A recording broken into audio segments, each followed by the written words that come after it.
রাধে রাধে। দেখো আমার চাল কুমড়ো গাছ, দেখো পুরো সবুজে সবুজ হয়ে গেছে গ্রিল জুড়ে। তো আমি এখন রান্না করছি এই যে সোয়াবিন।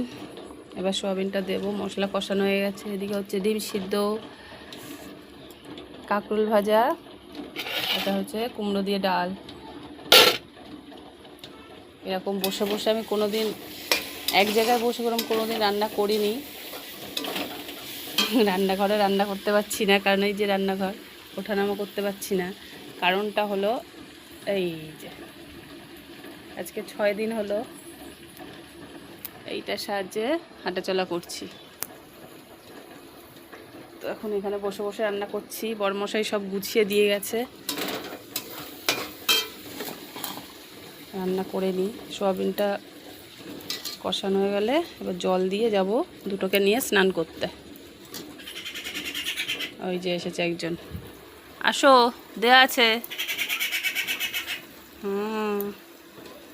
ও এসে শুধু ডাকবে। ভোরবেলা যদি আমি ঘুমিয়েও থাকি তাও ডাকবে। নাও নাও। ওই নিল মুখে করে, এবার চললো বাসায় ছানাদের কাছে।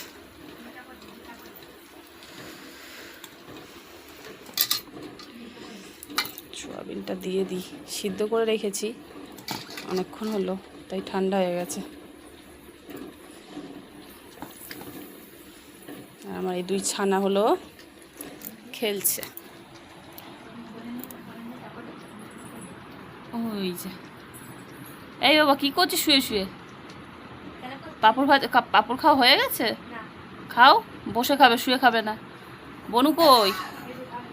ও বাবা, ঢঙিটা শাড়ি পরছে। ডাক, একটু ডাক এদিকে। এই যে দুজনে লেবু খেয়েছে, লেবুর খোলাগুলো এখনো ফেলা হয়নি, ওগুলো সোনুই ফেলবে। আমার দ্বারা সম্ভব হচ্ছে না তো বাইরে যাওয়া। তুমি পাঁপড় খাচ্ছ? একটু নাচ করো দেখি। ঢঙ্গি বুড়ি, ওরা খেলুক, এটা তোমার রান্নাটা করে নি। ডিম সিদ্ধটা হয়ে গেছে, গ্যাসটা অফ করে দিই। মায়েরা সব পারে, এটাই তার প্রমাণ।